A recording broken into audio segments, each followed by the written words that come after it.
Farewell ഡേക്ക് വേണ്ടി ചെയ്ത് കൊടുത്തിട്ടുണ്ടായിരുന്ന കേക്കാണ്. 3 kg വാഞ്ചു ആയിരുന്നു ഫ്ലേവർ. കസ്റ്റമർ വേറെ ആരുമല്ല, എൻ്റെ നാത്തൂൻ്റെ മോളാണ്.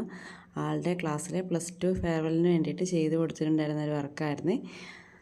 അപ്പോൾ അവർ നമുക്ക് പിക്കൊക്കെ അയച്ചു തന്നിരുന്നു. അതേപോലെയൊക്കെ വർക്ക് കംപ്ലീറ്റ് ചെയ്ത് 3 kg ആണ്. അത്യാവശ്യം ഫ്ലാറ്റായിട്ട് ഒരു റെക്റ്റാങ്കിൾ ഷേപ്പ് കേക്കാണ്. ഫിനിഷിങ്ങും എല്ലാം കുറച്ച് താമസമുള്ളൊരു പരിപാടിയാണ് കേട്ടോ. ഇവിടുന്ന് അങ്ങോട്ടേക്കൊക്കെ തേച്ചും എനിക്ക് അത്യാവശ്യം കുഴപ്പമില്ലാത്ത രീതിക്ക് ഫിനിഷ് ചെയ്ത് കംപ്ലീറ്റ് ചെയ്ത് എടുത്തിട്ടുണ്ട്.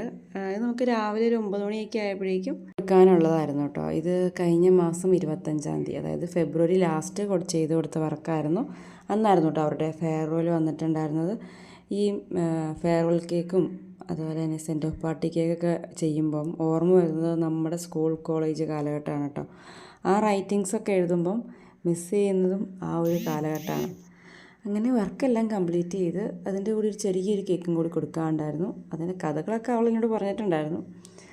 എന്തൊരാൾ പറഞ്ഞതല്ലേ എന്ന് വിചാരിച്ച് ആ ഒരു ചെറിയ കേക്കും കൂടി ഇതിൻ്റെ കൂടെ ഡെലിവറി ചെയ്തിട്ടുണ്ടായിരുന്നു കേട്ടോ. അങ്ങനെ ഇതൊക്കെയായിരുന്നു ആ ഫെയർവെൽ കേക്കിൻ്റെയും ഈ ഒരു ചെറിയ കേക്കിൻ്റെയും വിശേഷങ്ങൾ. അപ്പോൾ എൻ്റെ വീഡിയോസൊക്കെ ഇഷ്ടമാവുകയാണെങ്കിൽ എന്നെ ഒന്ന് സബ്സ്ക്രൈബ് ചെയ്ത് സപ്പോർട്ട് ചെയ്യാൻ മറക്കല്ലേ. താങ്ക്